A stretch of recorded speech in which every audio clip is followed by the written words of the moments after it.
Good evening. How's everyone tonight?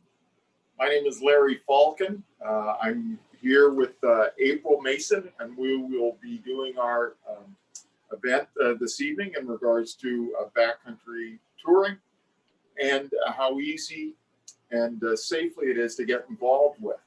Now, I wish you were all here tonight, that you could be sitting in front of us. Always a lot more fun, but due to COVID, of course, we can't do that. So we're very fortunate that there's only 3 of us in here tonight. I'm going to take the mask off because we're all safely distanced and we won't be requiring it. So first off, welcome. Secondly, can you guys all hear me?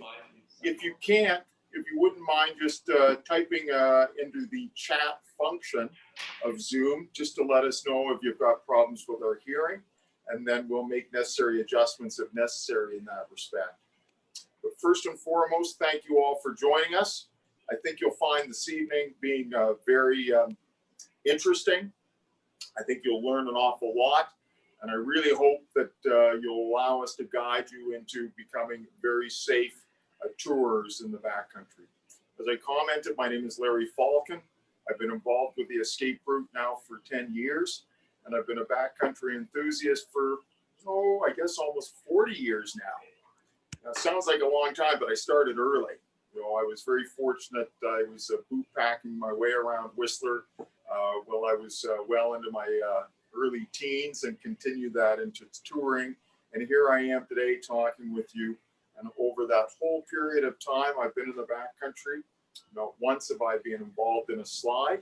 And I'm happy to say, because of decisions that you make while you're in the backcountry. We'll talk more about that as we go through this evening's presentation to you. It's a little different talking to a camera. Normally it's nice to have people in front because you get excellent feedback. So please feel free through the chat function. If you need a clarification on something, just do pipe away, and we'll go from there. So, want to get started. The escape route has been in business for 30 years. This is our 30th year, which is quite an accomplishment when you consider that that's in Whistler, which is a very difficult town to establish a successful business. We're very fortunate tonight to be doing this in collaboration with the Mountain Skills Academy. I'll sometimes reference them as MSA. Mountain Skills Academy has also been around for a long time. Through previous versions of their organization, they've been involved in getting people out into the backcountry for almost as long as we've been in business as well. So it's really nice to have them involved tonight. And I know what you'll hear from April will be very positive. So, I don't want to spend too much time in the introduction here, but I do want to let you know that our goal tonight is to allow you to understand and easily comprehend how you can get involved in the backcountry without spending a lot of money. You certainly can, but it's not necessary. And we're very fortunate. I mentioned April Mason. She's going to come on right now. I'll talk a little bit later more about our fabulous gear that you might need to get into the backcountry. But I want to mention April because she's been involved for quite some time in the backcountry Association. She's an active member with the instructor with the Canadian Snowboard Instructors Association. She's a trained medical responder in non-urban emergency care. And for the past 7 years, she's lived and played in the Sea to Sky corridor, presently in Pemberton. Very lucky. April's been with MSA for 4 years, and she's been an active member with the Avalanche, in giving the Avalanche skills training through MSA. She instructs regularly the intro to backcountry skiing through MSA as well. And last year, she started Women's Backcountry Series, which is a means of getting women involved in the backcountry through a mentorship, knowledge, and safe aspect to it. So without further ado, I would like to introduce April Mason.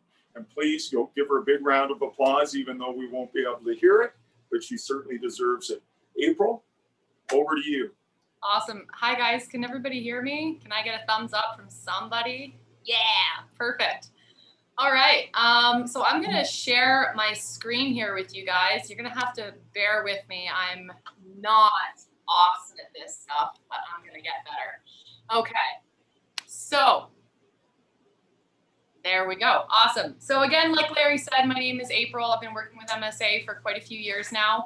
I've been in the backcountry for almost a decade now, which is a lot less than I can say for a lot of people in this town, but I've learned a lot in that time. Tonight, I've been asked to speak to you guys about backcountry skiing and about how to get started. So I guess the best place to start is to let you guys know how I got started, and I suppose learn from the lessons that I learned quite poorly.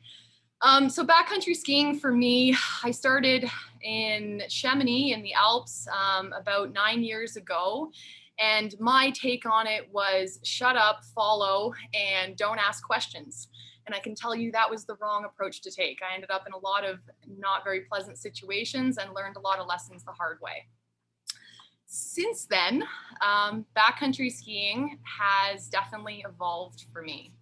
It's evolved into a pursuit of being able to move in the backcountry, summer and winter, to traverse from mountain range to mountain range, hopefully effortlessly and with a competency that will keep you safe. That is not an easy thing to do, and I will be working the rest of my life at doing that, I can tell you that much. 3 things that I can tell you that backcountry skiing has done for me. It's provided me a sense of mental wellness. I like to say that I am the best version of myself when I'm in the backcountry, when I'm seeing beautiful things and I'm able to experience, you know, that pureness with everybody else that's around me. It has offered me fitness for sure, both the goal and the result, it seems to be. It's really hard to walk up a mountain without being in good shape. And the first time that you do, you will learn that, yeah, it's time to kick your butt into action to get there.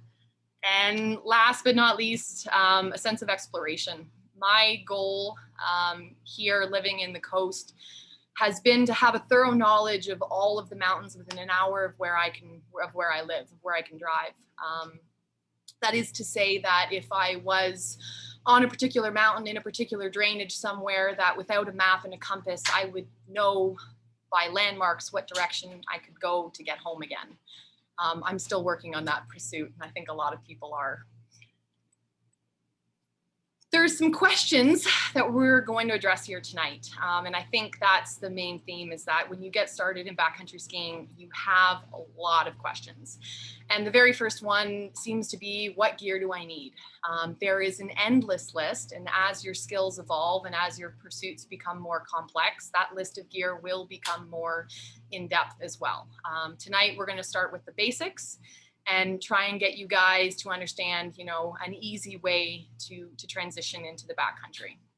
So first and foremost, touring equipment. Larry is going to talk in depth about some of these things a little bit later on when I'm done my part of the presentation, but I want to get just a basic list out there so that you guys can have a look. So touring equipment: skis, split boards, skins, poles, boots, repair kit, technical backpack, and ski crampons. In a lot of people's mind, that's kind of it, but the list definitely does go on from there. Avalanche rescue equipment: shovel, probe, and transceiver. Keep in tune, and we're going to be giving away a shovel and probe a little bit later on today. A comprehensive first aid kit does not have to be carried by everyone in your party, but must be carried by every party. So please keep that in mind. And we live in BC, we live in the Northern Hemisphere. It gets dark here in December around 4 o'clock in the afternoon. So I would encourage you to always keep a headlamp and spare batteries with you everywhere that you're going. There are 2 things on this screen that currently have asterisks. That's repair kit and first aid kit. These are the 2 things that I find most lacking in the people that I go touring with in the backcountry.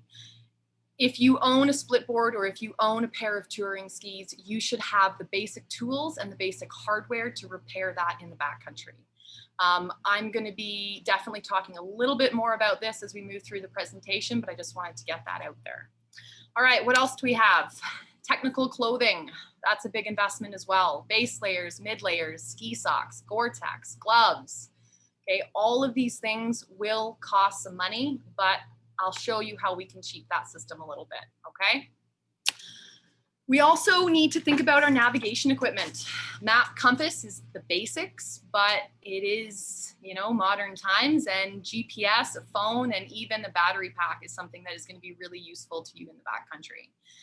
Do not rely on other people for navigation. This is something that you should be adapting into your skill set, and we're going to talk about that as well. Last but not least, one that a lot of people tend to forget, transportation. I work in the summertime in wildfire, and we say that one of the most dangerous things we do is driving to and from the fire. And there is no exception for backcountry skiing. Trying to drive the Duffy Lake Pass on a snowy morning with 4 inches of snow on the road is as dangerous as anything that you're going to do in the backcountry. So keep that in mind. All right, now this is my advice. That was a long list. Research, budget, rent, and buy. Let's start from the beginning. What is right for somebody is not right for everybody. I have been given a lot of advice over the years about what to buy and what's going to make my life easier. I have at times heeded that advice and paid the price, okay? There is tons of information available online. There's all sorts of lists that will tell you, this is the top 20 touring skis of 2020, okay? Read those lists, research it more, talk to people, read reviews, and do the due diligence that you should do in spending that amount of money. The next piece of advice is budget, okay? You will not likely be able to afford to buy that entire list new from a store. You need to figure out what's going to be most valuable to you. My advice would be start with the boots and then establish a list and a price point that's going to suit your budget. Okay. Not a lot of us are working full-time anymore, and disposable income is hard to come by, and every single one of us wants to get out into the mountains. So do it consciously and think about where you can save a few dollars. One of those places is renting first. Okay, if you have questions about split boards or touring skis or backcountry boots, if you're not sure what's going to work for you, rent first. The wonderful thing about renting from the escape route is that the money that you've spent on your rental, they will take off the price of new equipment. Okay, so if you've rented a pair of touring skis 2, 3, 4 times, whatever it is, they'll accumulate all of that money and give you that discount on a brand new pair. Last but not least, we do have to buy. Not everything can be found in used stores and through friends. So like I said, use that budget that you've put together, pick the high priced items and see where you can save a few dollars. And if in doubt, come into the store, come to the office and talk to people where you can help save a few dollars. So that's the gear. The next question that a lot of us seem to have is, what training do I need? Now, this is possibly the most important part, okay? The 4 pieces of training that I would recommend you guys try and pick through over the course of the season or 2. Number 1, avalanche safety training, okay? Number 2, first aid. This cannot be left out. And then once you've established yourself in that way, crevasse rescue and navigation are 2 courses that you for sure should look into. So avalanche safety training, AST1, AST2.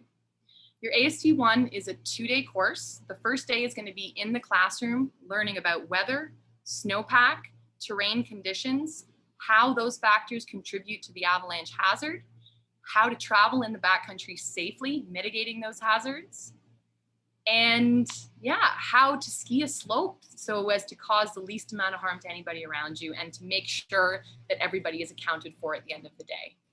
Your AST2 is a 4-day program. It's a little bit more in depth. It's going to teach you a little bit more about snow study, teach you how to dig a snow pit, teach you how to navigate and up track in more challenging terrain, and how to lead a group, okay? AST1 is the first step you need to take. Once you've been out on your gear and you're confident with how to move on your equipment, you've got a few days in the backcountry, the AST2 is the next place to go. First aid training. A lot of people that I go into the backcountry with carry a first aid kit and don't have a wilderness first aid course to support it. The two courses that I recommend are the Advanced Wilderness First Aid, which is a 40-hour course or a 5-day course. And the second is the Wilderness First Responder. The WFR 80 is the first course that I took actually after coming to BC. And to this day, I think it's one of the most valuable courses that I will take with me. It is critical to understand how to fix a problem when it arises in the backcountry. And that might not be an injury, that might be an illness as well. Crevasse rescue is the next course you need to be thinking about. You know, we live in the coast mountains. We've got a ton of glaciated terrain around us. And if you're going to be traveling on glaciers, it's imperative that you have an understanding of crevasse rescue. Even if you don't know how to necessarily lead a rescue, it's important that you know how to support it. It's a 2-day course that will definitely serve you in the long term. Last but not least, you need to think about navigation, okay? If you have navigation experience, that's amazing, keep it up. If you don't, and you still need to understand or learn how to triangulate your position in the backcountry using a map and compass, I recommend taking 2 days to learn these skills. MSA offers all of these courses. We're currently not offering the first aid during the winter season, but I'm going to show you guys some sources here where you can get that training. So first up, not going to spend a lot of time on this, AST1 training. These are some dates that we have coming up. December 12th and 13th is the Women's Backcountry Series AST1. I know that there's a couple spots left on that course. There's also several courses running in Whistler and Squamish throughout December, January, and into February. These are the ones that just popped up first, okay? Wilderness First Aid Training, I mentioned that MSA does offer these programs, the Wilderness First Aid 80 and the Wilderness First Aid 40. We're currently not offering the program during the winter season, but if you are looking for that training, this is where you can go and find it. Coast Wilderness Medical Training has programs running in both Vancouver and Squamish in the coming months. Really, truly understand that this is as important as your AST1, okay? What else we got? Crevasse rescue. So this is again a 2-day course that MSA offers, and these are the programs that we have scheduled. Please keep in mind that we are doing our best to accommodate the current climate right now, meaning that if you have a group of friends together and you want to book a course, you can call the MSA office or email the MSA office, and we will do our absolute best to accommodate a private course. Even if the people in your group have various skill levels, we will accommodate and make sure that we're teaching to everyone in the group, okay? Now this can be said for the AST1, the AST2, the crevasse rescue, all of these courses. We're gonna work with you and do our best to make sure that everybody goes into the backcountry this year with adequate training. The navigation course, we don't have public courses scheduled at this point in time, but like I said, I would encourage you to call the office or email the office and we'll get something scheduled for you and your friends. Okay. Now this is the real meat and potatoes. This is the question I get asked a lot. Where do I go? There are a ton of resources available online, so I'm not going to dive into that in depth.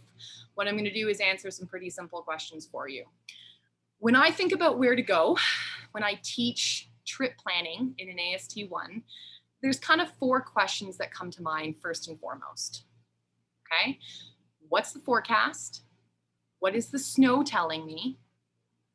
What terrain is appropriate for those conditions, and what risks am I putting myself into, okay? So first, this is the avalanche triangle. In an AST1, this is the very first thing we look at: weather, terrain, and snowpack. These are the 3 factors that are going to help us decide where we want to go. The first, like I mentioned, is the forecast. Here's a couple of resources that you can use. 3 of them are URLs. I trust that you guys can figure that one out. I'm going to dive a little bit more in depth into Avalanche Canada, okay? Avalanche Canada is a publicly funded organization, meaning your tax dollars are paying for it, so use it, that helps get the information and the training out there and make sure that the bulletin, the Avalanche Hazard Bulletin, is disseminated to everyone who needs to look for it, okay?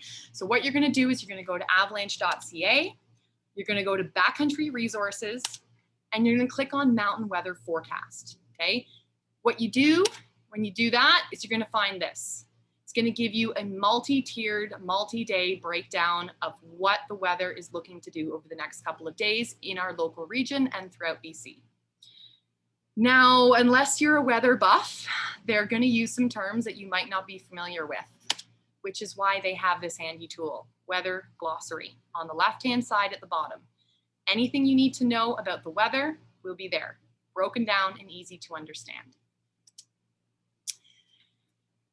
Next, if you don't know who this guy is, research him, find it out.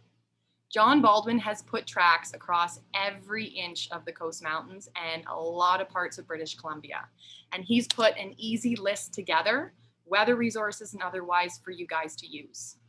It's really easy to find this information and you gotta do it, okay? So moving on from John, there's a couple pieces of advice I'm gonna give to you guys. Check the weather forecast daily.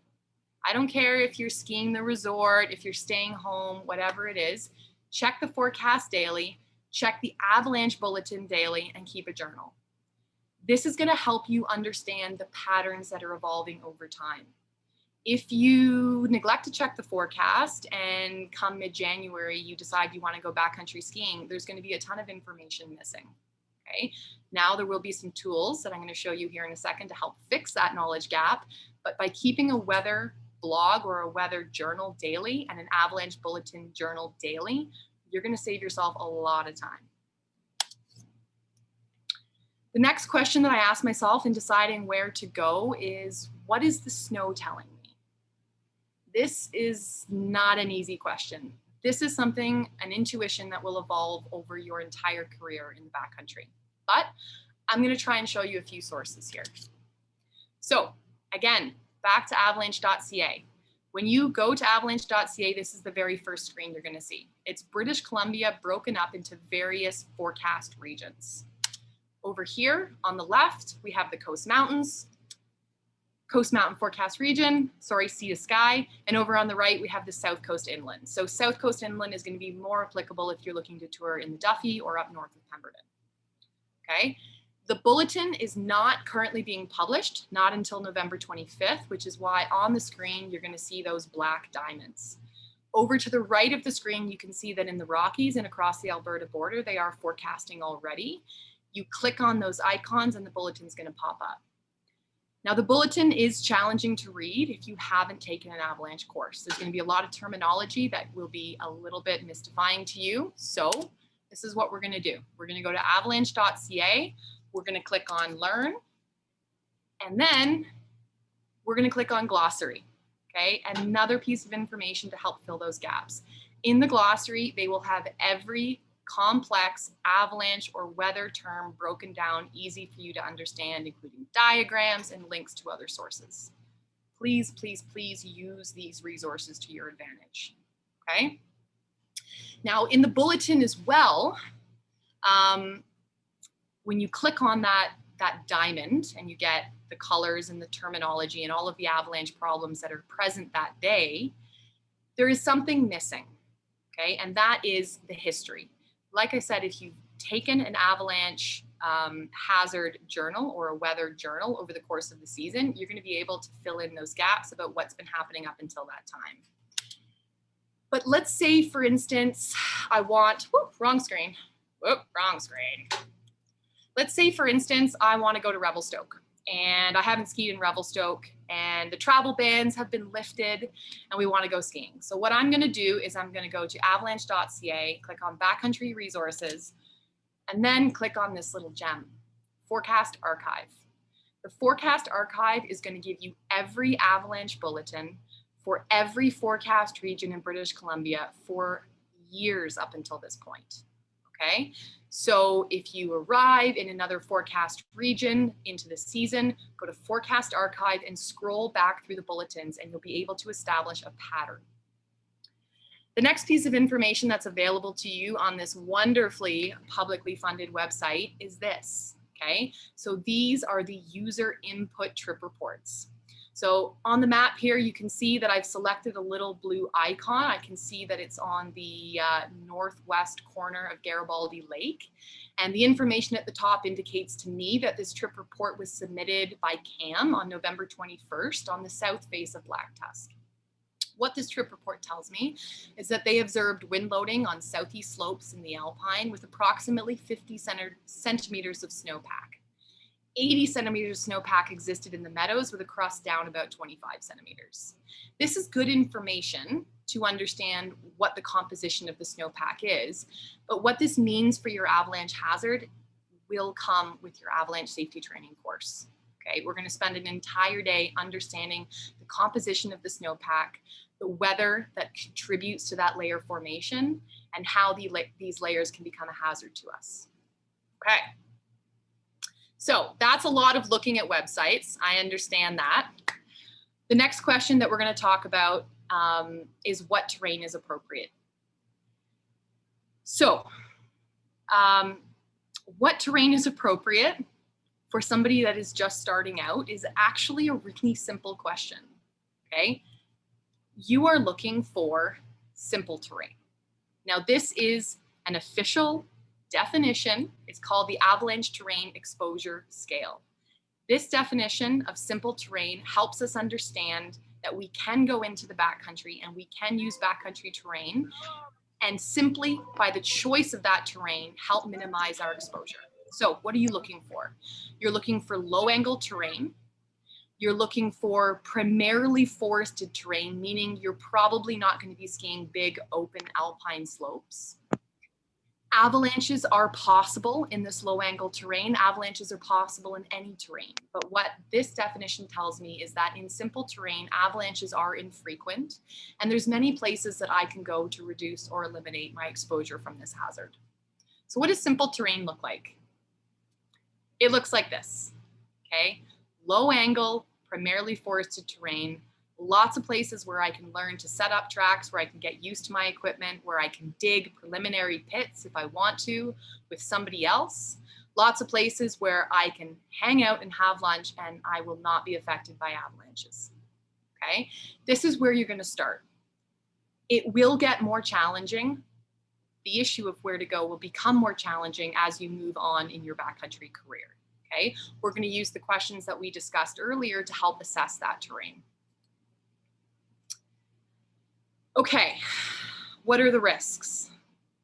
There are many of them, okay? My intention is not to scare you guys. My intention is to talk to you guys about some of the things that I've encountered and some of the things that get overlooked by people that I tour with. Here is what I call my holy shit haiku. Equipment will break, people will break, shit happens. If you remember this throughout your backcountry career, you're gonna be okay. And it typically goes in this order. The number one thing that I encounter in the backcountry, the number one problem that I have when I'm teaching classes is equipment failures.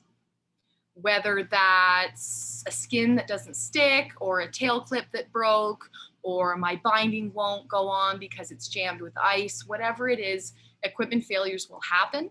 I once had a buddy walk 6 kilometers out of a backcountry zone because he lost the small pin for his split board touring piece. Had he had some hockey tape with him or some duct tape, at very least, he would have been shuffling out of the backcountry rather than post-holing in about 1.5 feet of snow, okay? So what are some of the problems that we're going to encounter? Avalanche hazard, weather, injury, illness, equipment failure, terrain hazards. Don't even get me started. There are too many to list. Wildlife, navigation errors, difficulties in access and egress, and group conflict. Group conflict is one that also gets overlooked. I have been put in difficult situations before because of a disagreement amongst my group. Now, this is just a list. I'm not going to pretend that this is going to offer you any wisdom on how to avoid these hazards. What I'm trying to do is encourage you guys to assess the hazards that are present and come take a course, okay? So some of the things that I like to consider when I'm assessing where to go or what needs to be done to ensure my safety or the safety of my group is as follows. First of all, you have to know the risks. So that list that I put together on the previous screen, you have to make a formal list during your trip plan and write down what you expect to encounter or the things that you could possibly encounter over that time. The process of writing out a trip plan or typing out a trip plan, I cannot stress how important that is. It's something that we teach in the AST1, and it's something that I do every single day when I go into the backcountry. I keep my book with me. I write down the problems that I feel I'm going to come into, the plans that I have, the issues that I could potentially run into, and how I plan to deal with them. So know the risks and do your rescue practice. Okay? That is something that I encourage not only every season, but several times a season. There's a lot of people that take their AST1, get a sort of confidence from that, and move into the backcountry. Your AST1 is comprised of about 3 hours of in-depth rescue practice, which is not enough, okay? Meaning that once you've done your AST1, it's important a few weeks out to get together with your friends, practice again. A few months out, practice again. The next season, practice again. Communications plan. This is one that I take very personally. It's, 2020, and I believe that going into the backcountry without the ability to communicate and call out for help is unreasonable. That's great when you're a valley side and you have your cell phone next to you. But if you're traveling up in the Duffy, you lose service the moment that you climb that hill into the mountain pass. And if you don't have a way to reach out for help, a very simple problem can become life-threatening very quickly. So there's lots of devices out there that will allow you to connect your cell phone via satellite. If you're looking for a more comprehensive device, like a Garmin InReach, for instance, that will allow you to navigate as well, that's wonderful.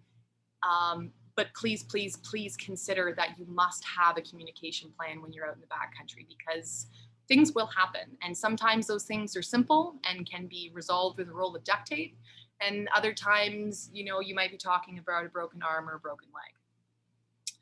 First aid, not only having the training, but having the equipment with you. Realistically, every group traveling in the backcountry should have a first aid kit that will allow you to sling a dislocated shoulder or splint a broken arm. There's a lot of problems that we're going to run into. My first aid kit right now, I believe it weighs just shy of 2 pounds. And I haven't felt the limit of it quite yet. So that's good, but I also haven't run into a ton of problems. Having an evacuation plan, or at very least having an appreciation for where you are in the backcountry and the intricacies of what an evacuation might look like, is very important. Sometimes your evacuation plan might be dragging your body from the other side of Flute back up to a point where you can be rescued. Other times your evacuation plan is going to be a lot more challenging. If it's 2:30, 3 o'clock in the afternoon and you're skiing off of Cayuse Shoulder and it's late December, early January, there's a very good chance you have less than an hour of light left, okay? Maybe 2 hours of light left. That makes a rescue infinitely more complicated and means that ultimately with a severe injury or something of that nature, you're going to need to be prepared to spend the night. Last but not least, one of the things on my checklist is well-being. Personal, physical, and mental well-being is something that is extremely important when you're in the backcountry.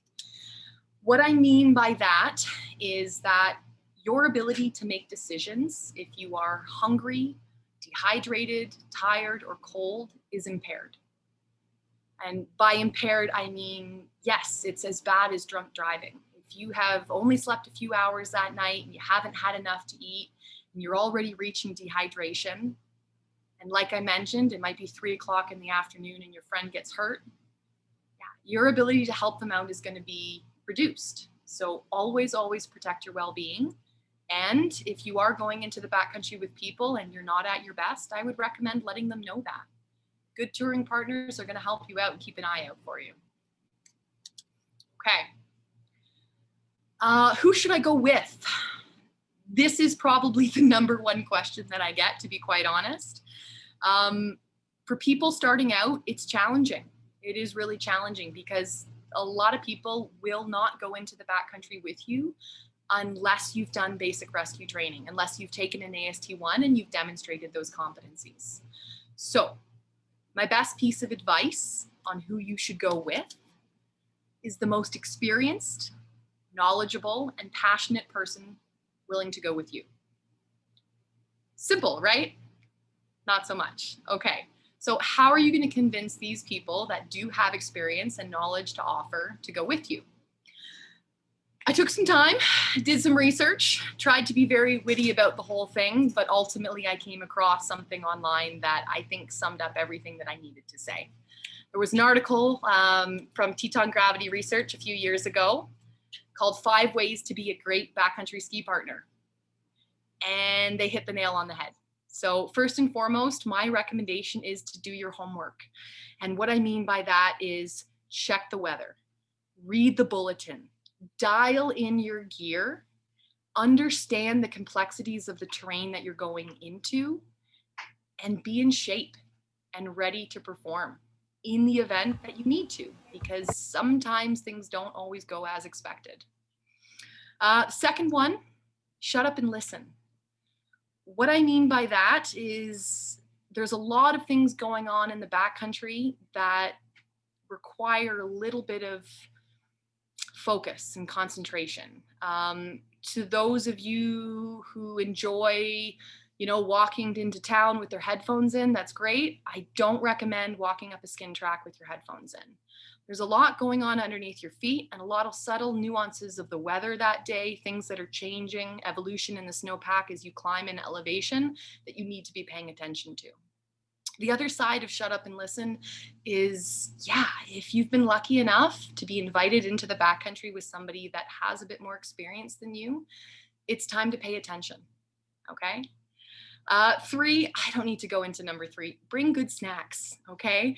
Sometimes people wake up a little late in the morning and maybe their lunch isn't awesome, and watching somebody else eat homemade chocolate chip cookies is just absolutely painful. So if you're gonna bring some snacks, bring extras for 2 reasons. Number 1, yes, for your touring partners. And number 2, to be in your backpack in case something does happen and you find yourself out in the mountains late at night, you'll have something to eat to make good decisions. Number 4, be humble. You don't know what you don't know is probably the best way to put that, meaning that you're going to learn a lot in the first couple years of your backcountry career. And probably the one thing you're going to learn is how much you don't know. And that's something that I'm continuing to learn every day. As much time as I have spent studying and as much time as I have spent touring, I still have a lot to learn, okay? So when you're in the backcountry, express your knowledge and express interest in understanding more. Nobody likes a know-it-all, okay? And last but not least, something that I seem to have to learn time and time again, be cheerfully willing to bail. What I mean by that is pay attention to the attitudes of your partners, pay attention to what's going on around you, and be prepared to back off of an objective if it's not going as planned, or if it took you a little bit longer to get there than you expected, or if your partner is not feeling awesome that day, or if the snow is just a little weird and you're not sure. Being cheerfully willing to bail is probably the number one quality that I look for in a touring partner, other than snacks, of course. For the ladies in the group, I want to also, kind of point these guys out, Mountain Mentors. I was a member of the Mountain Mentors program last year. What it is a group of girls coming together to pair up mentors and mentees to try and share knowledge and education amongst the community. Unfortunately, the registration for the winter program has already closed, but they do all sorts of mentorship relationships, including climbing and hiking and all sorts of things like that. So like I said, for the ladies, please look into these girls. They're doing an amazing job in the community. Okay, what do we got? Right. On that note, the Women's Backcountry Series, Larry alluded to it a little bit earlier on. The Women's Backcountry Series is a backcountry education community program that I put together last year to help foster a sense of, to help foster, the relationships amongst women. Really, what I'm trying to do is I'm not trying to gender segregate in the backcountry. I've definitely had some critics that, have said it's important for women to be touring with other members of the community. Of course it is. Absolutely it is. But unfortunately, when inexperienced members of the backcountry community go out with experienced members of the backcountry community, it's quite common that the inexperienced people kind of don't really say much, tend to nod their head a lot. And in spite of, pain and doubt and fear, seem to continue on. The whole point of the Women's Backcountry Series is to allow women an environment to develop their skills and develop their confidence to say no.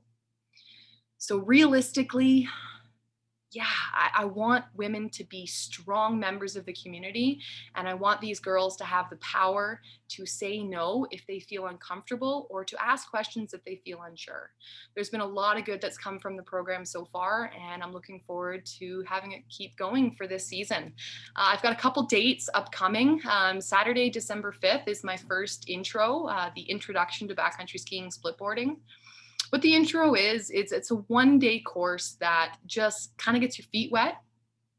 We take you into the backcountry, we get you on the gear, we tell you all the nuances of how to transition from uphill to downhill, how to set a skin track and move on that skin track, and just a little bit about some of the hazards that you're going to be looking into. The intro is a great way to get a little bit of experience with the gear if you're looking to take your AST1 especially, and you just want to have a little bit more confidence moving into that 2-day course. Saturday, Sunday, December 12th and 13th is the first AST1 for the Women's Backcountry Series. I've just been informed that I think it's mostly sold out, but I think there might be 1 or 2 spaces remaining. So if you're interested in those dates work for you, please definitely go on to the Mountain Skills Academy website and book that course. Sunday, January 3rd is... so the Companion Rescue Clinic is something that I've been trying to promote for the last couple of years. The Companion Rescue Clinic is a 1-day in-depth look at companion rescue. And yes, it goes beyond the scope of AST1 for sure. The AST1 Companion Rescue curriculum looks at single burial rescues in safe terrain when few other considerations have to be made. The Companion Rescue course will go more in depth into multiple burial situations, deep burial situations, how to lead a group rescue, and other hazards that have to be considered in more complex rescue situations. These courses are going to recycle over the course of the season, meaning that every couple of months, every month, I'm going to do my best to have these programs run again. So as you can see, Saturday, January 9th, I'm running another intro, and January 16th, 17th, I'm running another AST1. For more dates, please go onto the Mountain Skills Academy website, click on Women's Series, and you'll be able to pull up all the information there. Now, again, I am definitely sensitive to what's going on with this global pandemic right now. So please, if you have a group of friends in mind and you want to get some training and keep that group small, give us a call, send us an email, info@mountainskillsacademy.com, and we're going to do our best to tailor a curriculum to you and your friends, okay? So even if you have somebody that's just starting out and you have somebody that's 2 or 3 years in, we're going to make it work, and we're going to make sure everybody is learning up and above their current standard, okay? For everybody that has tuned in so far tonight, I just want to let you know that you will be receiving a discount on your AST1 course if you book with Mountain Skills Academy. So you're going to get 15% off. You go to the website, you pick which dates you want, and there'll be a promo code space there. You're going to type ESCAPE15. Now this code is going to be good for not just the Women's Backcountry Series, it's going to be good for any of the MSA backcountry programs. So that includes crevasse rescue, AST1, AST2, anything else that you're thinking about taking. Okay. I think that's kind of me for the evening. So Larry, if you're ready, I'm gonna probably turn it over to you. If I can figure out this technology here. There we go. Before I go, I just want to say thanks very much, guys. It's not an easy thing getting into the backcountry, and I do encourage you that if you have questions, to please let us know. Facebook is a wonderful medium for that. So there is a Women's Backcountry Series Facebook group. I'm trying to encourage people that are part of the group to write questions on the wall, and I can respond to you there. Or if you have questions directly for me, you can email Mountain Skills Academy. All right. Thanks, guys. Have a good night. All right. Thank you, April. That was fantastic. Very well presented. And I know that everyone out watching will certainly have learned an awful lot from her. We will do a Q&A, by the way, after my segment here. And we'll read out the questions that come through the chat aspect. We'll answer them, either April or myself. And we'll make sure that we get your questions answered. So, my turn.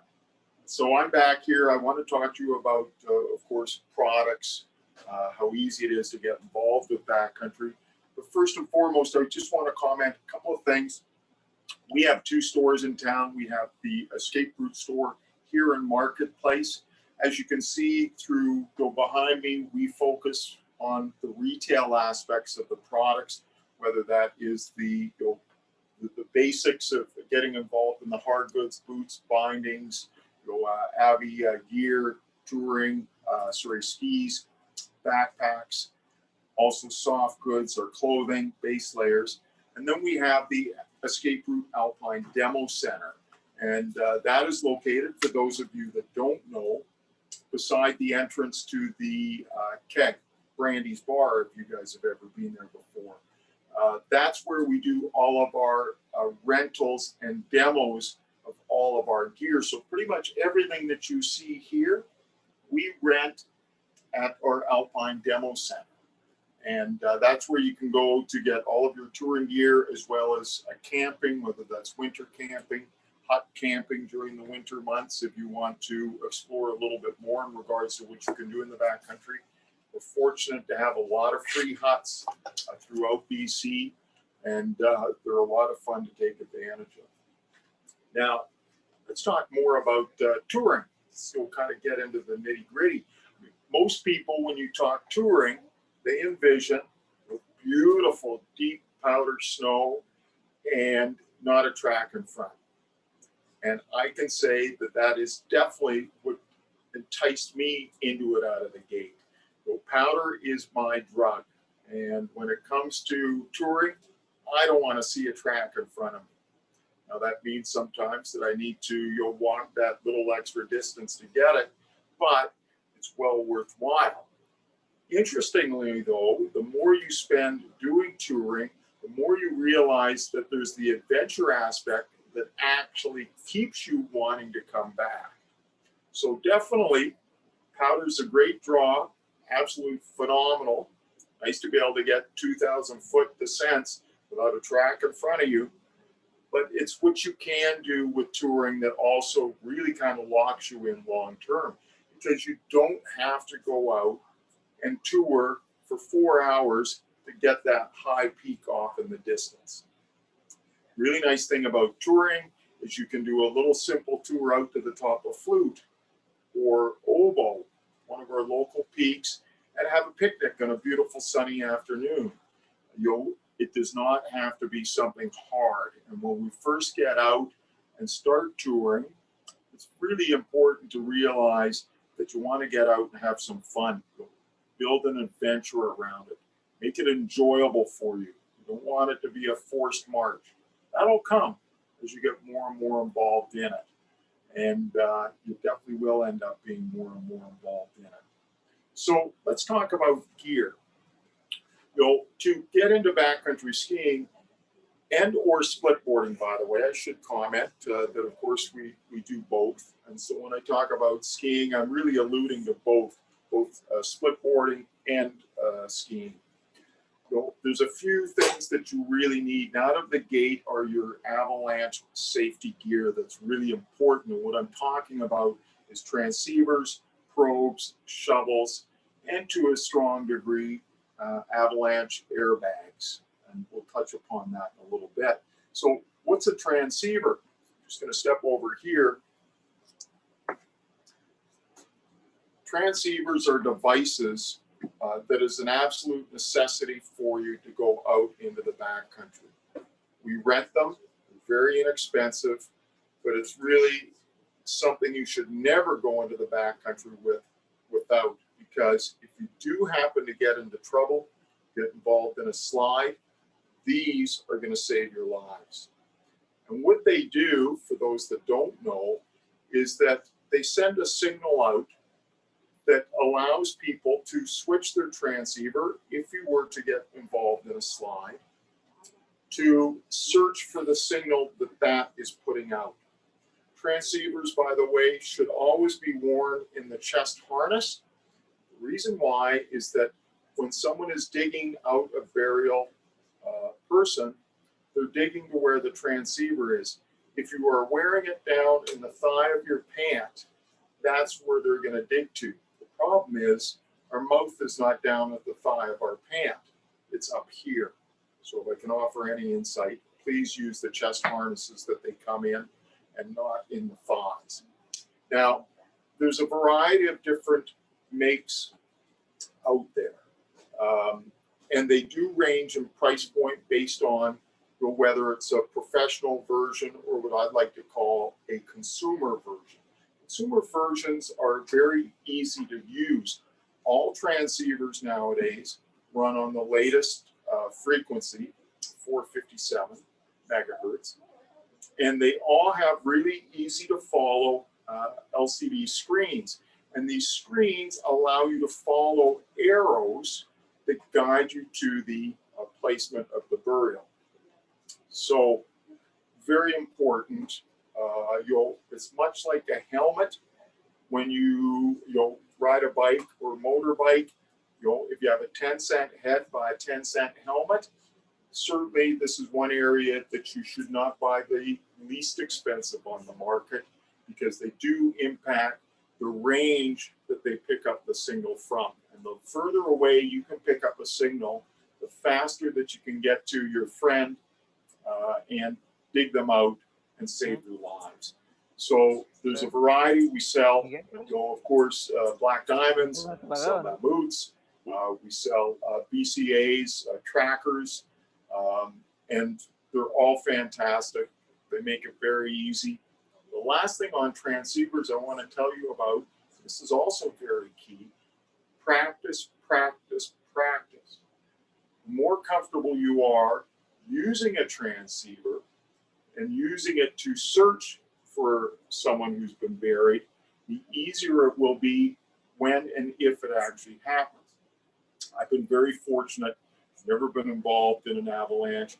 I've never been involved in a recovery of anyone in my parties being involved in an avalanche. It's got a lot to do with how I view the safety and how all of my touring friends view safety. And you guys need to too. But if a friend gets buried, it's a very stressful situation, and you want something that's very easy to use, and you also want to be able to know how to use it. So please practice as much as possible. So transceivers. The other aspect that we talked about, and I'm just going to step over here, is avalanche shovels. Now, shovels come in a variety of different sizes. We have a very small blade here with very much of a cutting edge. When snow avalanches, it does not come down and settle as nice, soft, deep, easy powder. It actually settles into basically concrete. It's extremely difficult to dig through.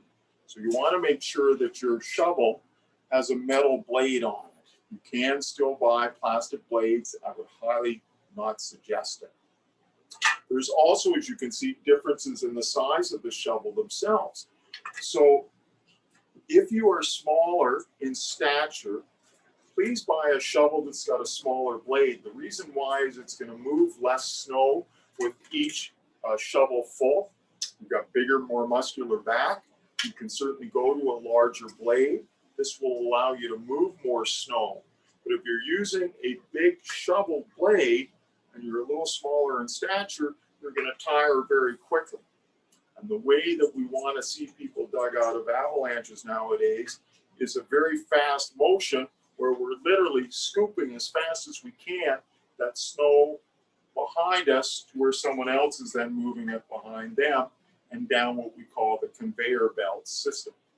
So do buy a shovel that makes sense for your strength. Additionally, of course, they are all very light. They should be very light. And they all come apart, so that you can very easily store them in your backpack. And the idea being, of course, that they snap together very easily. Here we see a shaft that is not round, so there's no sense that you're having to look for how the heck do you line up that clip. And of course, it allows you as well to extend the blade out. So you've got extend the shaft out, so you have a much better way to dig very quickly to get down to the burial victim. Shovels are really key. Here we see a T handle. You can also get what's called a D handle, whichever fits more comfortably in your hand. It's a matter of preference. I do like the T handle myself. And we're seeing, rather than digging this way, we're now more digging this way. I'm pushing that snow behind us, and the next person in the party moves it back so we can very quickly get down to where the person is. Thirdly, in an avalanche safety kit is what's called the probe. Probes are devices that allow you to quickly take that out of your pack and literally throw it out and allow you to snap together a device that allows you to probe into the snowpack for your burial victim.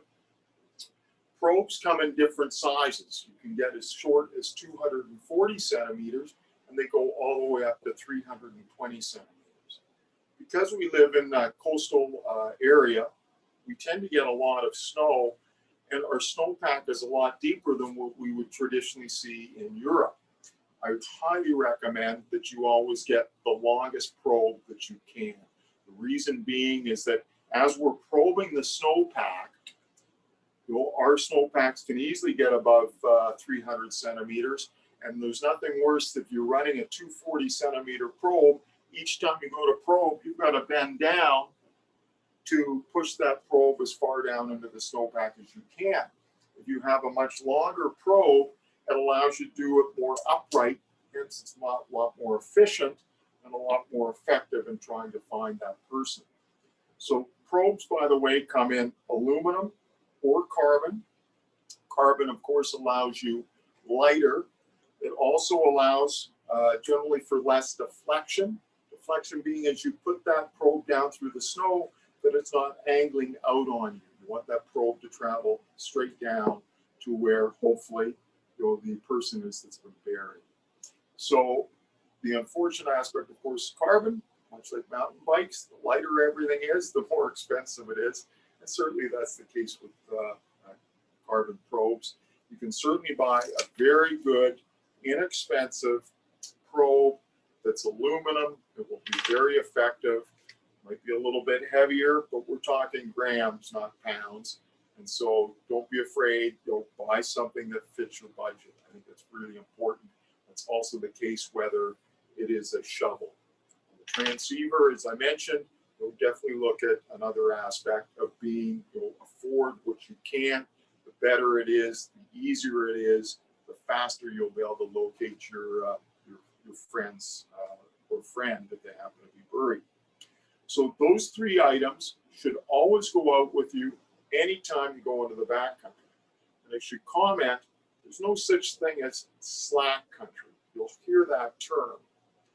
Anytime you go beyond the boundary of our resort or any mountains resort, you are in the backcountry. That means there's no longer any mountain safety being used to ensure that the slopes are bombed regularly. It is backcountry, and as soon as you step beyond that, you need to be prepared for it. It's too easy to think, oh, I'm just going to do some slack country, and of course that immediately can get you into trouble. Anytime you're in the backcountry, probe, shovel, transceiver are a necessity, a must. You need to learn how to use them. And that, of course, is where MSA comes in, as April spoke to you about.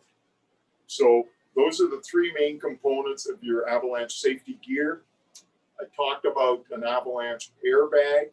They are phenomenal. The success rate on them is 97% for saving you in an avalanche. They come in a variety of different makes, models, designs. Sorry about that. Thank you, April. They come canister-based. They come air-based, fan-based, as we also refer to them. Of course, a fan-based costs more, but allows you to, especially if you're on a multi-day trip, to utilize the airbag up to 5 times before having to recharge it. It also means that there's no hesitation as to whether, should I be pulling this to save me? Is the avalanche big enough? Whereas with a canister-based airbag, you get one pull. And that sometimes stops people from pulling it because they're not sure if they should or not. So if you can't afford an airbag, they're phenomenal for you. Certainly, you'll save up your pennies. I highly recommend them to everyone. And if not, definitely go out with just a regular backpack that has the space for you to take your probes, shovels, extra gloves, water, some food, an extra down layer generally that you can put on you if it's very cold or if someone gets injured, you can provide it to them to keep them warm. So I won't spend any more time on airbags because that itself is a big conversation based on all the many different aspects that they have on it. So one of the things about touring is that, what's the difference between alpine and touring? And it really comes down to the gear. So alpine, of course, we're familiar with, whether we're on a snowboard or skis. You've got your board, you have your boots, you have your poles if you're a skier, and you rip all around the resort. Fantastic. Doesn't matter what the weight of the gear is, because you just jump on a chairlift, and you back up on top, and away you go again. When we get into touring, you can easily get into it in a very expensive way. You can use your alpine boots. You can use your alpine snowboard boots. The gear is designed so that you can get into it quite inexpensively, but there are variations.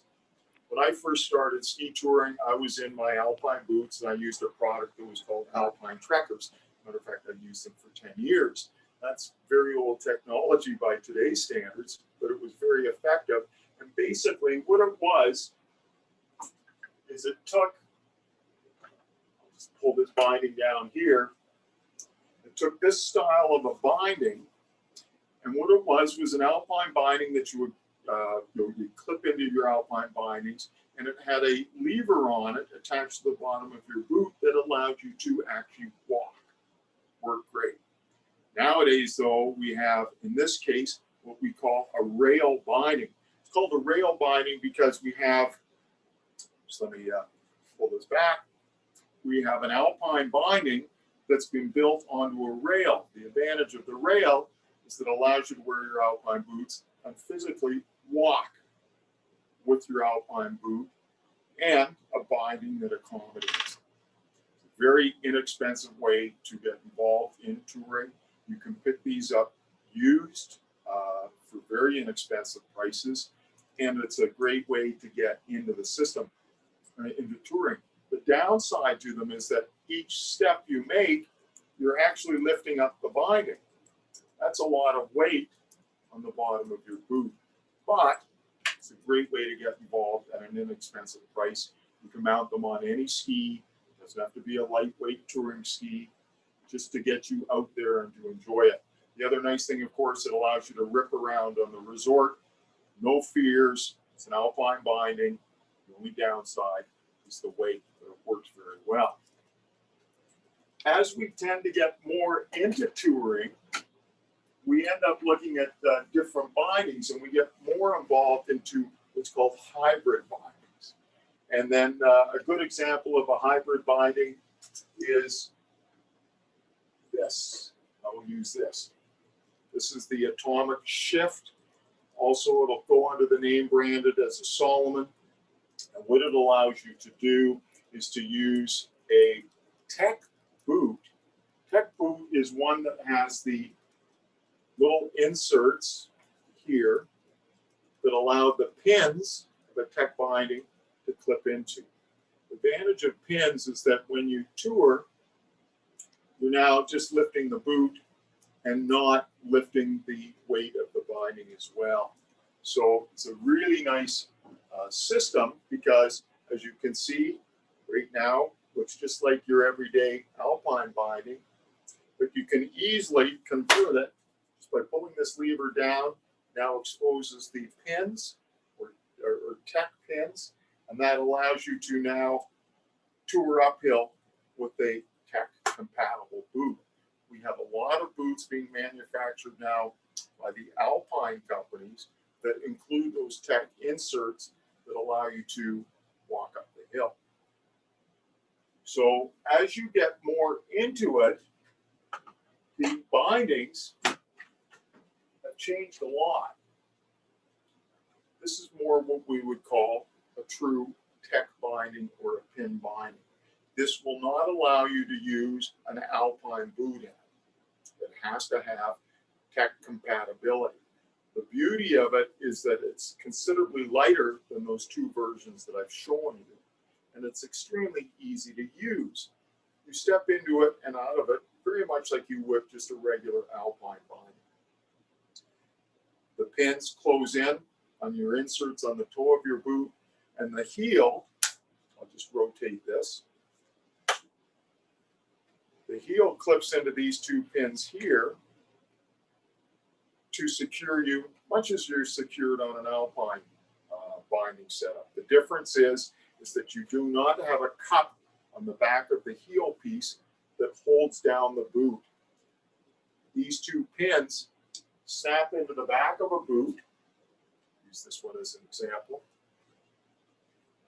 And the pins actually spread open as they go in, and then they snap closed over top. So tech bindings, pin bindings, are DIN certified. The difference being, in an alpine boot, you have a DIN setting in the toe for horizontal release, and in the heel, you have a straight vertical release. In most tech bindings, there's two DIN settings in the heel. That allows a vertical release and allows a horizontal release. And this all came about when tech bindings were initially designed back in the 60s. And that was because the theory was they felt that it was easier on the knee to have you release at the heel this way, horizontally and vertically, rather than at the toe. Less stress on the knee. And that's where this whole concept came from. And it works extremely well. I ski these bindings all over the resort. I have no issues or fears of them pre-releasing or not releasing. I've never had them not come off when they're supposed to. And I've always had them stay on when they're supposed to. They're very capable. I will tell you, though, that the first time you put your toe into one, your boot, and you look down and you go, oh my gosh, is that going to hold me? The answer is yes. Now, one other thing on a binding like this is that on the heel, we simply rotate it to go into walk mode. This brake automatically locks into the raised position. That would now allow your heel to move up and down without engaging the pins on the back of the binding because we have rotated those sideways. The real beauty is these devices here. These are called climbing aids or steps. Because these are on the back of the heel of the binding, They're extremely easy to use. You literally use the basket on your pole to just flick these forward and back, because as we tour up, it's never a steady slope. It always undulates.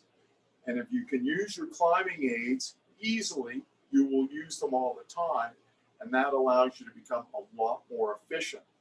A lot of the hybrid bindings that I showed you and the rail binding, they have climbing aids, but they're generally under the boot itself. That necessitates either having to bend down to manually flick it with your hand, which is a pain in the butt to no end if you have to do it repeatedly. Or you need to take your ski pole point and try and maneuver it into engaging it and disengaging it. What ends up happening, because it's not easy to use, you end up not using it as efficiently as you should. Awesome. This is an area where you will get into the more you spend as a tourer, ski tourer, like anything. When you first start mountain biking, you're on a very inexpensive bike.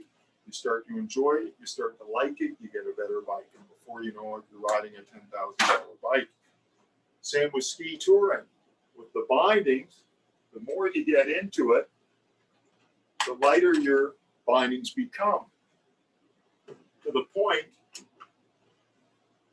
that you end up purchasing bindings like this. Doesn't look like much, does it? It's extremely light, but yet it's still extremely capable. And of course, the lighter the gear, the easier and the quicker it is to get up the hill. But that's for down the road. We want to talk about how easy is it for you to get in. We've got a couple of good solutions. Certainly used gear is very important. Please, that when you do buy it, you'll have someone that knows touring. You'll look it over on your behalf to guide you as to whether it's a good purchase or not, whether it's being beat up, is it in good shape, because that will certainly, that's important for you. You want your bindings to be always in good working condition to keep you safe when you're out there. You want to make sure it always releases if it needs to be. So that's a quick overview on bindings for you. Just going to put this one back. Then I want to talk about ski boots. So we talked about being able to use your alpine boots. It works very well. I did that for 10 years. And just letting me know the time here. So on ski boots, an alpine boot does not have what's called a walk mode.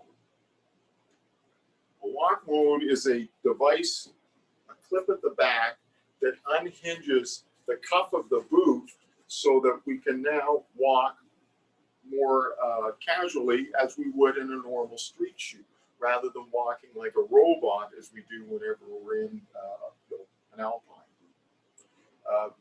Luckily, split boarding, by the way, a lot easier. The boots and bindings, of course, are different, but it allows you to do the same thing as we're talking about with ski gear. With a walk mode, that provides you the range of motion that allows you to walk very comfortably, whether that's from your car to the bottom of the lifts to get up the hill, or to go out and tour. Nice thing about touring boots is that they are extremely comfortable. Reason being, alpine boots are designed and focused on performance, comfort, and then warmth, because they know if you get cold toes, you just go into the lodge and warm up your toes. Ski touring, on the other hand, manufacturers, they're very concerned about warmth, comfort, and then performance, because there is no lodge. Go in and warm up your toes. The liners on ski touring boots are thicker because they need that warmth. We want you to have more room in your toes, so it's a lot more comfortable. So it's a different fit than what you would get from an alpine boot. And of course, that comfort with that added thickness is really nice. So alpine boots work great. A lot of people, though, will buy what we call a combi boot. A combi boot is, and I'll use this Dynafit as an example, looks very much like an alpine boot, but it's got an exceptional walk mode on it. It also has the stiffness that people are used to in a resort style boot that you can, just drive your skis like crazy on a hard icy day and motor down the hill. But it also gives you the benefit of having a really nice boot to tour with, because it gives you, up to 70 degrees of motion in that upper cuff. That's a really nice feature. Most of the combi boots have very little rocker in the sole, but they all have rubber soles. And rubber soles are really nice for grip, also for comfort. So any boot with a rubber sole, you need to use a binding that has a toe height adjustment. It's very important because we see that there's rocker built into that boot, so it walks a lot easier, and that it also, with that rubber sole, will impact the amount of pressure it puts onto your toe piece. With this boot, I can step into any alpine binding. The problem is, it'll go in, but your release values on your binding go right out the window. So if you normally ski as a din of 10, all of a sudden, you put this boot in that binding, you're going to end up with a din of 30 plus, because it's just not going to be able to release as you want. As you get more into touring, we move on from alpine boots to hybrid boots, and we get into more touring boots. So once again, the lighter they are, the more efficient it is to be able to get up the mountain. It's almost like you got a pair of running shoes on. And surprisingly, they still ski well. So the nice thing about ski touring is we tend to go up when the weather's really nice. The snow is beautiful, lots of soft powder. You don't need a 130 flex alpine boot to be able to turn our skis in. And that's something that a nice lightweight touring boot will do for you. So we've talked about bindings, talked about boots, talked about alpine gear. We still need to talk about skis. I can't see my notes because the bright light has blinded me. So now I go to read. It's like, what the heck? Oh, of course, skins. How could I forget? So when you go touring, whether it's on a split board or on a snowboard, a split board, or skis, I should say, you need a pair of skins. Skins allow you to walk uphill. And basically, it comes about because way back when, at the beginning of ski touring, they literally used seal skins, because seal fur, when you push it one way, the hairs fall down, allowing you to glide. And yet when you went the other way, it pulled the hairs up, which gave you that traction to walk up the hill. So nowadays with skins, we have three types. The least expensive to purchase are synthetic skins. So these are touring skins that are 100% synthetic. And the fibers are very stiff, really easy to walk uphill on, because those stiff fibers allow you to penetrate the snow and get easy grip. It's very difficult when we first start out skinning. We're not sure on the technique. Most of us tend to bend a little bit too much forward at the waist, and that unweights the skin, and we end up falling forward onto our knees and hands all the time. So we really want to skin more upright. So synthetic skins are least expensive.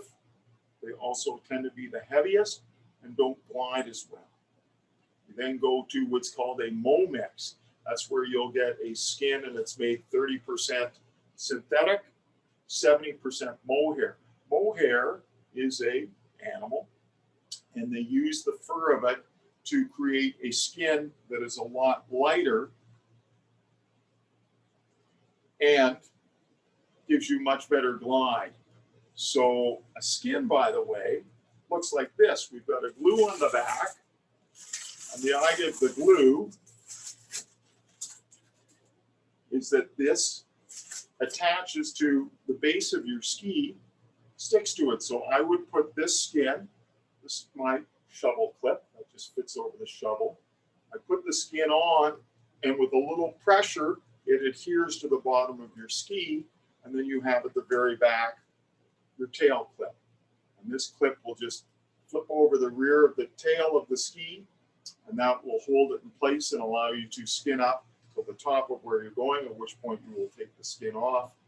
Once again, glue it back together as such, and then that goes back into your pack. There is a third skin that I haven't talked about yet, and that is 100% pure mohair skin. So it's the lightest, has the most glide, still climbs well, but there are issues with it depending on transitions in the weather, whether we're going from rain into softer snow. They tend to work better at colder temperatures, whereas the synthetics will work in any type of temperature. And the mow mix is really, that's that 70% mohair, 30% nylon. Synthetic will work really well in all conditions as well. So skins, a key component. You do need them, and that's what helps you get up. Unbelievably how efficient with a pair of skins, a pair of boots, and a binding, how quickly you can reach those far peaks that you might be eyeing up as you go out into the backcountry. So I want to talk about skis. Skis are an important part of touring, but they're not as important as the other aspects. So you can buy very lightweight skis. They're amazingly fast going up, but oftentimes they're very flimsy for going down because they're designed for the focus on uphill travel rather than downhill travel. You can tour with any ski, right? Pick up a used pair at the Reuse It Center for $30. That'll make a great touring ski. The difference is, of course, how wide you want that ski, how long do you want it. Same with split boarding. You will generally go a little bit longer than you normally would ski because you've got more weight on your back with your backpack. So you load up your backpack, all of a sudden, I'm normally 180 pounds. Well, my pack on, now I'm 190 pounds. That's going to impact the flotation that I'm getting out of my ski.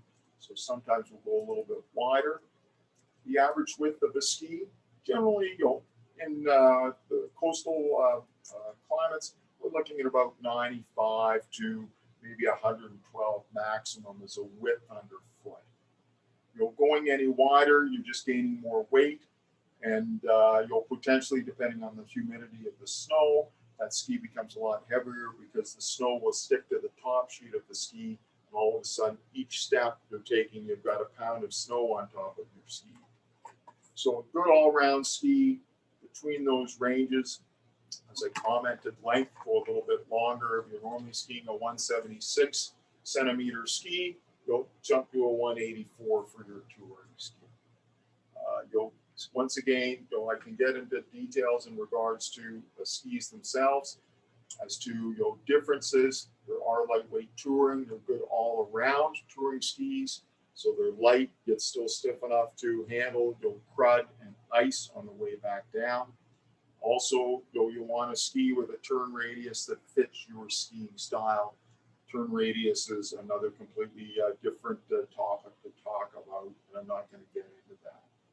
But bottom line, you can get all of this gear quite inexpensively, whether it's new or used, to allow you to get into the backcountry itself.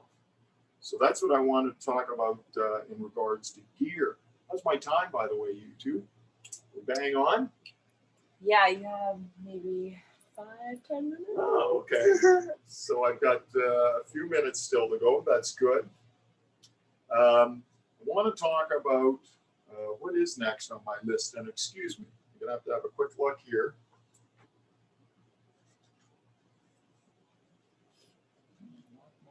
Good.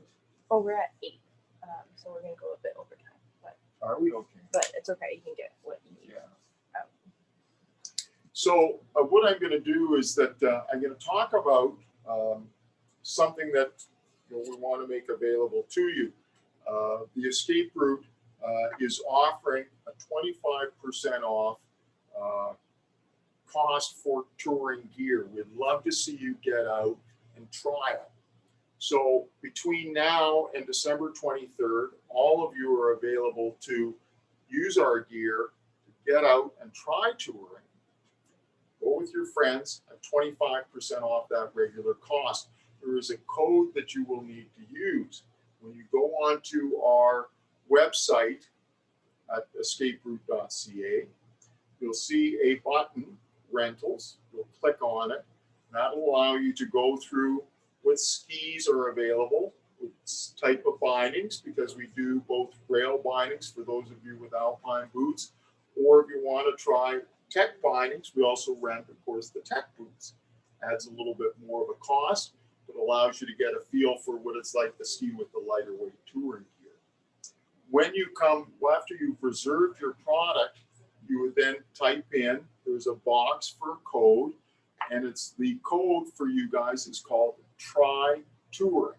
So if you type Try Touring into that code box, that will allow you to receive 25% off any of our touring gear to allow you to get out. And this is our way of saying, try it. I know you're going to like it. It's very addictive. It's very much something that once you do a couple of times, you'll want to do it all the time. And just please take advantage of it. That's available for all of you. The last thing I'll comment before I wrap up and we go to your questions, and that is that April alluded to your physical capabilities. Touring is something that you can do. You don't have to be in really good shape, right? You don't have to be this machine to be able to go out and enjoy it. Doesn't matter whether you haven't ridden your bike or you haven't done a lot of exercise in the last few years, as long as you can ski or snowboard competently, we'd like to say, at least an intermediate level, you can get out and ski tour. And what you'll find is that we have lots of exceptional ski touring off of our peaks throughout the resort or off behind our resort. And of course, lots of areas within the Ski to Sky corridor, the Duffy, for example, Cloudburst, Rainbow, Sprout, all these different areas up and down the valley. So thank you. That's all I have to provide for you. I really hope that you can take advantage of our 25% savings. I really look forward to seeing you out on the hills. And if you have any questions, please feel free to type them in now. And I believe that April wants to give away a couple of items. April? I think we're going to do the questions first before the giveaway. All right. There we go. Sorry, we're going to do questions first. Then we'll do the giveaway. So let's see if there are any questions. We just got April checking out the... So there was a question. It says, which binding makes the best use of pins, but it's also best for downhill?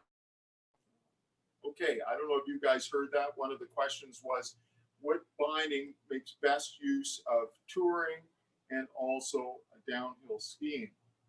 So from my perspective, the best binding and also the least expensive is this one from Dynafit. It's called the ST10 or the Rotation 10. It's an extremely stable binding, solid binding for skiing in the alpine resort. Literally rip all over the mountain on it. I love to ski very fast, and I do with no compunction in this binding.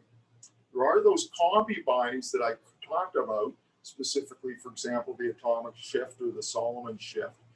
The downside to them is that you can alpine, you can tour, but they're not as easy to use. And this is an exceptional binding that allows you to do both tour and alpine. And I think it's a great binding for you to consider. You can also find them quite inexpensively on the used market. Dynafit has been building this design for years. It's very much proven, unbelievably capable, very light. Thank you. All right, I'm going to chime back in here for a second. We have a few more questions from the wall. So the question was, do we also rent split boards? Does the Escape Route rent split boards? Absolutely, they rent split boards. They have an amazing fleet. And there was another question here. Somebody would like to get a list of the products that you've mentioned during your presentation, Larry. So if you could put that together and we'll post that on the Escape Route Facebook group, maybe. By all means, I'd be happy to put that list together for you. Amazing. Another question that we have here was how much is the Women's Intro Day? So that day we currently have priced at $239, but of course you are going to get a 15% discount with the code ESCAPE15.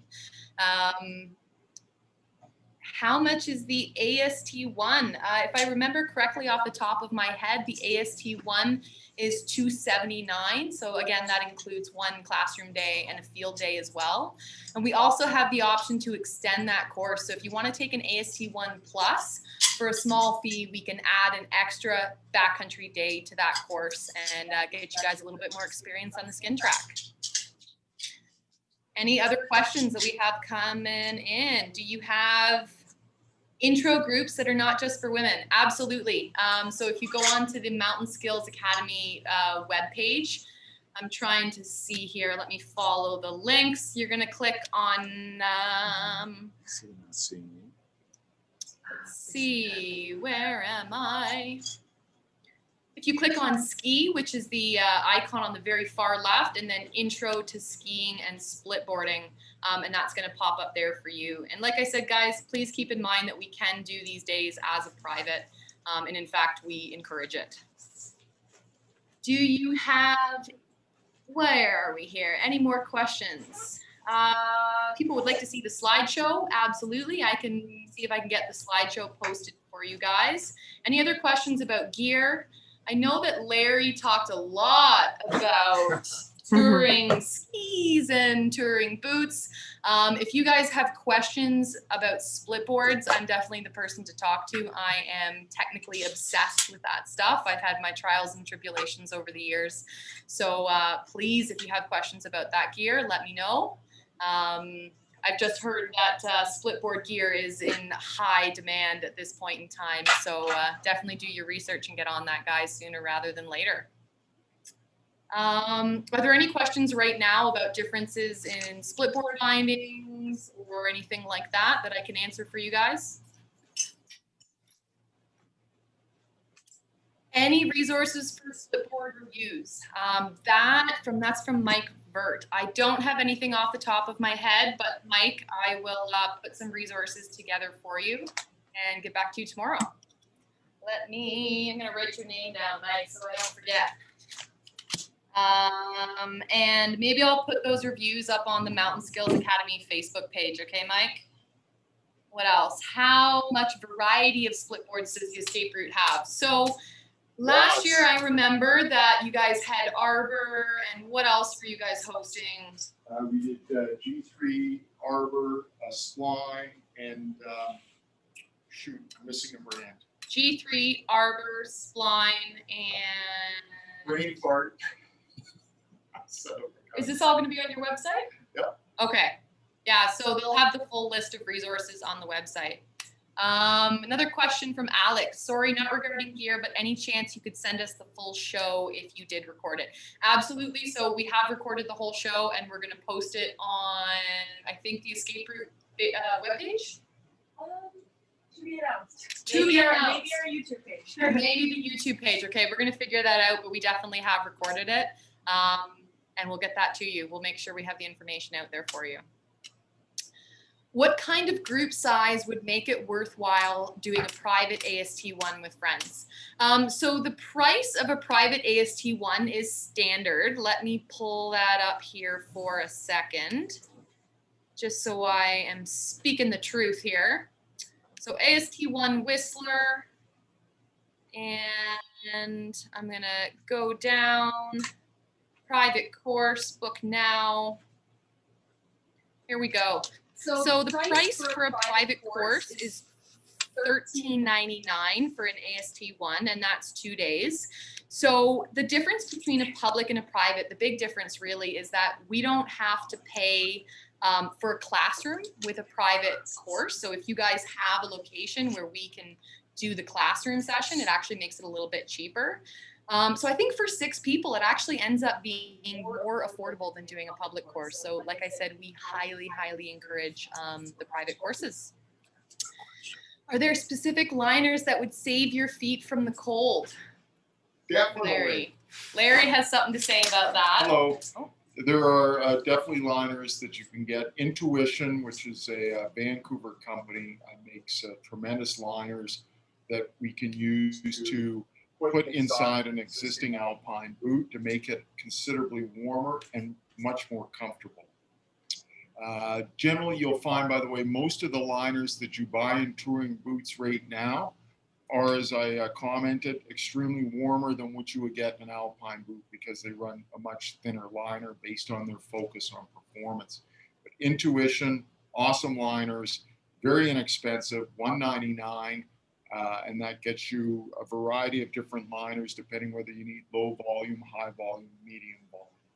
I hope that answers your question. Okay, I can attest to the Intuition liners are an absolute lifesaver. I'm a bit of a weird person. I'm a hard boot split boarder, which means that I use ski boots to go split boarding. The boots that I bought, if I didn't put Intuitions in them, would have been just absolutely hopeless. And just this year, I've kept with the same boots and replaced the liners, and they feel like brand new boots again. So I'm very happy about that. What else? What is the ideal size of a touring group in the backcountry? That's a really good question. So as you evolve in your career, you're going to get more comfortable going out as a partnership with people. But starting out, I recommend no less than 3, no more than 4. And I know that's quite specific. Yeah, you know, if you're just starting out, it's important to have other people there to bounce ideas off of and other people there to help out in the event of an injury or something like that.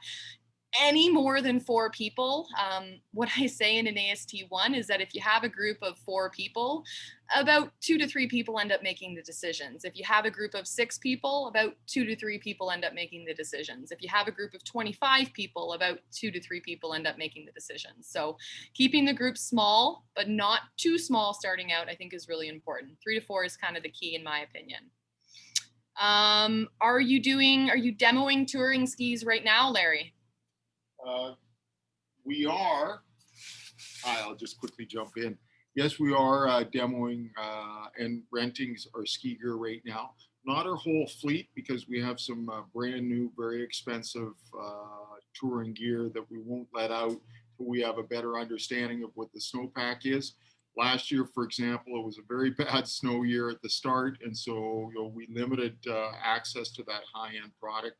This year, we're off to a really good start. I think that our concerns will be allayed very quickly in regards to snowpack. So yes, you can rent immediately.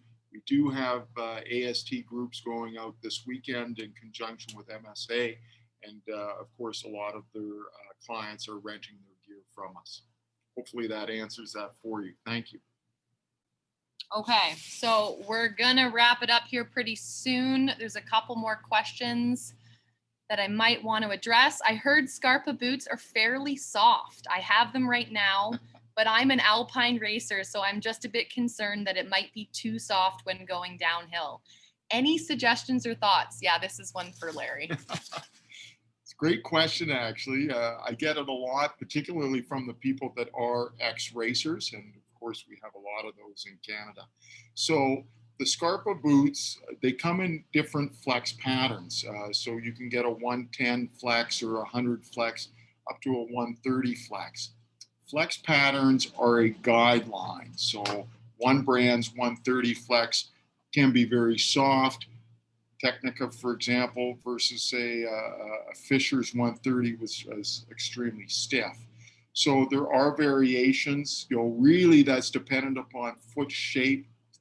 As to what boot might be best for you, whether that's a Dynafit, for example, the Hoji, very stiff 130 flex that would be more than suitable for what you're looking for. But that's something that we could or should have a discussion with one-on-one. Thank you. All right, come in and talk to Larry. Okay, let's go here. I got a question. How are you guys so awesome? See you on the mountain. Oh, that's That's a good one. Love it. Yippee! Okay, last question. Can we rent the full kit of everything needed for a day in the backcountry? Skis with bindings, boots, transceiver, shovel, probe, etc. And is that discounted with our code? And if so, about how much would that be? Most definitely. You can rent absolutely everything you need from us to get out in the backcountry. And that even goes beyond what you've listed. It includes backpacks too. You bet. And backpacks. It includes sleeping bags, sleeping mats, tents if you want to do winter camping, pots, stoves. Gosh, the list goes on and on and on. So in regards to costing, it depends a little bit. There are variations because of what type of gear you're actually renting. Our ski products, if you want to take out some of our DPS skis, they're very, that's an expensive ski. Retail, it's $1,500, and that's reflected in the pricing. But you should easily be able to get out with a full package, for just over $120, and that includes everything for you. Awesome. Okay, so I really, really appreciate all of you guys. Whoa, what's this? Okay, 25%. Oh, right. Oh, this is the best part. I forgot about this. Okay, so we have some giveaways today. We're gonna start with the shovel. Which shovel are we giving away? Black, diamond. We'll figure it out. Michelle? Okay, so we're giving away a shovel. We've done a random generator and the EVAC 7, so that's black diamond. So the winner of the shovel today is Mike Vert. So Mike, thank you for tuning in. That's awesome. How are we gonna get, should they do to contact us? We'll get a hold of you. We got your email. Don't worry about it. Yeah. All right. Number 2, the probe. I'm guessing that's a black diamond probe as well. Oh, Stephanie LeBlanc, you've won a probe tonight. And I would say the big ticket item, no offense. The big ticket item is we're giving away an AST course tonight. So everybody that has tuned in, we have checked that you are in fact viewing the presentation. Thank you for doing so. Robin Dodwell, congratulations, you have won an AST1 course. I hope I'm gonna see you in one of my women's courses. And like I said, guys, keep in mind that on the MSA website, if you do want to book a course with the code ESCAPE15, you can book any of our AVI classes or backcountry courses. Yes, Robin, you're welcome. And so that, again, that's ESCAPE15. And then you will receive also 25% off complete rental packages from the Escape route. What's the code for that again? Try touring. Try touring. You'll figure that one out. Okay, so yeah, that's everything that we've kind of gotten through tonight. There's one more thing. So this is what I call my coffee table book. This is a bit of inspiration for you guys, okay? So Skiing the Coast Mountains, John Baldwin, all right? He is the man. If you want some ideas, this is a good place to start. Somebody was asking me about technical or expert backcountry terrain. This is where you're going to get some amazing ideas. Books are not dead. Okay, there we go. Do you guys have anything else to say tonight? Oh, MSA code only valid for 2 weeks. Oh, 2 weeks? Okay, so I've just been informed that the MSAA code, the 15% off, Escape 15, will only be valid for the next 2 weeks. Okay, so please get online and book that code, book that course as soon as you can. And again, that's going to be valid for AST1, AST2, whatever course that you're looking to take. We've got some thank yous, some more thank yous. We got some peace signs. All right. Does the 15 apply to private courses? I think so. I'm going to have to double check on that one. I'm going to make that happen. I've got a thumbs up. Okay, the 15% does apply to private courses. And like I said, those are highly, highly encouraged. Okay, I think that's it. I'm just going to wrap up and say thank you all very much for tuning in. The response has been fantastic. We really appreciate it. I really look forward to seeing all of you people out there in deep powder snow, and let there not be a track in front of you. All the best, you guys. Thank you very much. Thank you, April. And of course, thank you to Michelle. She was our tech person in the background, making sure this all works. And you guys have a wonderful evening and a very safe winter touring. Thank you. Awesome. All right, guys, take care of yourself. I'm sure we haven't addressed all of your questions, so please feel free to get us on our Facebook pages, at our info accounts, any way that you can reach us, and we'll reach out to us and we'll do everything we can to help you out, okay? Have a great night. Thanks so much, guys.